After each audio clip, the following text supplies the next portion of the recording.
600 meters, use the left lane to merge onto Gardiner Expressway East.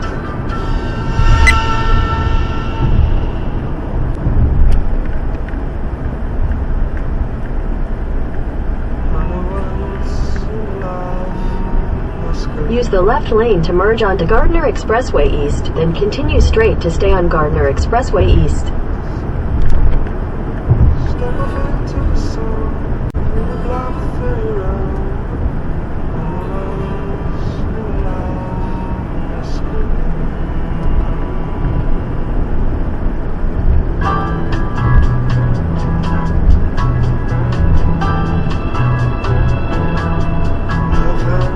Continue straight to stay on Gardiner Expressway East.